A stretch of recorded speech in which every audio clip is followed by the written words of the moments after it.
നമുക്കൊരു ഒന്നൊന്നര ചോദ്യം ഉണ്ടെന്ന് പറ.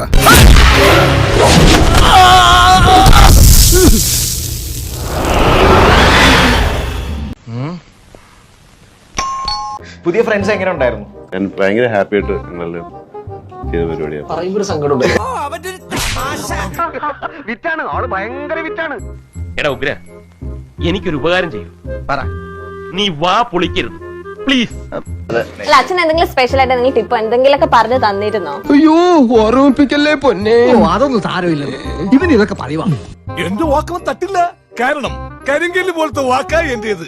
ഇടയ്ക്ക് അവരൊക്കെ മക്കളൊക്കെ എന്ത് ചെയ്യുന്നു? അവരുണ്ടാ, ഞാൻ മൈൻഡ് ചെയ്യാറില്ല.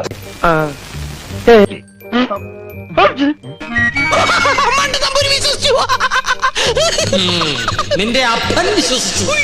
സലിമേട്ട ഒരു ദിവസം വീട്ടിൽ പോയപ്പോ ഞാൻ സലിമേട്ട ഒരു ദിവസം ലൊക്കേഷനിലേക്ക് വരുന്നു. അപ്പൊ എന്നോട് പറഞ്ഞ പൈസ കൊടുത്ത ആൾക്കാരെ വിളിച്ചിട്ട് ഞാൻ പോയില്ല. പിന്നീട് ലൊക്കേഷൻ അതെന്നെ ഉദ്ദേശിച്ചാണ്, എന്നെ തന്നെ ഉദ്ദേശിച്ചാണ്, എന്നെ മാത്രം ഉദ്ദേശിച്ചാണ്.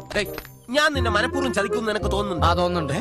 അങ്ങനെ പറഞ്ഞ അപ്പൊ ഇതിൽ അച്ഛന്റെ ചെറുപ്പമല്ല പറഞ്ഞ പറ്റി ചോദിച്ചു, നിന്നൊക്കെ ആരാണ് വിളിക്കണത്?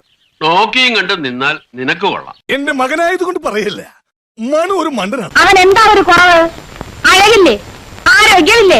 അപ്പൊ എന്ത് പറഞ്ഞു? മറുപടി എന്താ കൊടുത്തേ? ഗണപതിയെ വിളിച്ചെന്ന് പറഞ്ഞു. ഈശ്വര, ഇതൊക്കെ എന്റെ തലയിലാവൂലോ. അതെങ്ങനെ നിന്റെ തലയിലാവണം? പിന്നെ നീ കയറിയേക്കോ? ഞാനാക്കണ, ഞാൻ അതിന്റെ ഒരു കുറവ് മാത്രമേ ഉള്ളൂ. എന്റെ ഈശോയെ, നീ ഒരു കുരിശല്ലേ ചുമന്നുള്ളൂ? ഈ വണ്ടി നിറയെ കുരിശുകളാ എനിക്ക് ചുമക്കാൻ. എന്നാ പിന്നെ വരാനുള്ളത് ഏതെങ്കിലും ഓട്ടോ പിടിച്ചു വരും മുമ്പ് ഞാൻ പോട്ടെ. ദൈവം കാക്കട്ടെ.